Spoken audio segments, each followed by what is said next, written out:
Hello, everyone. Welcome to Leadership 101. I hope you're having a good day. I'd like to provide you with training today, and our topic for today is the E in leadership.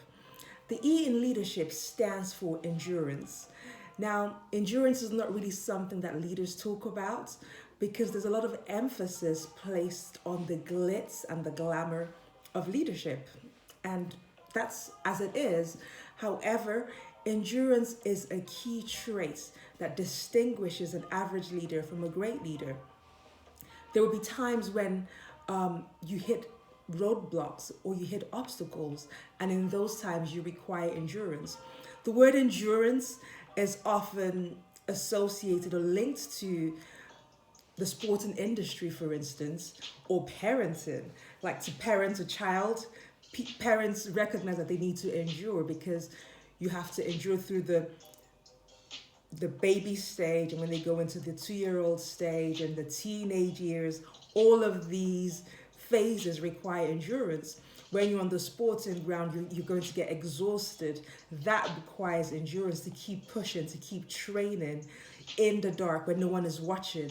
However, leadership is not really something that people think that you would need to endure, but endurance is definitely required because there'll be times when you are just going through dark times. People will be critical about your leadership style. You might experience a slump in share prices. You might experience an uprising whereby the people in your organization begin to turn their backs on you, and you have people just leaving left, right, and center. These are all situations that call for endurance. So a key trait in every great leader is the ability to endure.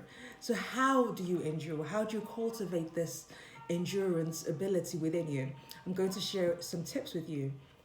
Number one, in order to endure, you have to be able to develop a spiritual practice. I'm Christian, and I find that prayer helps. Reading the Bible helps. So develop a spiritual practice, because at the end of the day, life is dependent on more than just myself or more than just yourself as a leader. So it helps in your leadership to develop a spiritual practice.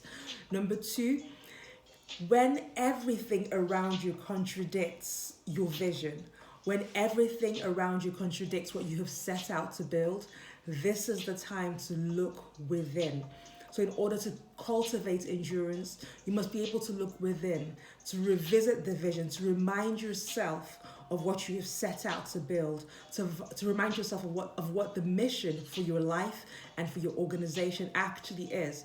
And when you revisit the vision, it reminds you that regardless of what you can see with your physical eyes, there's still something greater ahead of you, okay? So you revisit the vision. And number three, the third way that you can cultivate endurance is to have the right people around you. When you have the right people around you, sometimes they'll be able to see more clearly than you can in a given moment. And in that moment, they might believe more in your vision than you believe in the vision yourself. And so when you're connected to the right people, they can remind you of who you are. They can remind you of what you set out to build. They can remind you of their belief in you. And so even if you may not have any belief in yourself because of the situation that you're going through, you can hold on to their belief in you until you get some belief for yourself. Okay? So those are 3 ways that you can really learn to cultivate endurance as a leader. And the more you learn to endure, the more you are able to really overcome the obstacles that are ahead of you. And it strengthens your resolve as a leader. It prepares you for greater things, because the higher you go, the greater the obstacles that you will face. But if you've learned to endure in the little things, in the little obstacles, and of course when you're going through it, it doesn't look like it's little, but when you look back and compare what you were going through 5-10 years ago with what you're going through right now, you'll see that there's a huge difference. And so when you want more, when you're trying to build more, it means you're going to be able to, you're going to need to endure more. And so if you think about the weightlifter who lifts weights, he could start off with 5 kg, 10 kg, 15 kg, 20 kg. As he increases the weights that he lifts, he builds more muscle. and that helps them to lift even heavier things. The same thing applies with leadership. The more you cultivate the muscle of endurance, the more opportunities that you will be exposed to, and the more responsibilities you'll be able to lift as a leader. Okay, these are my thoughts for you. Please feel free to share this video with whoever you think needs to hear it.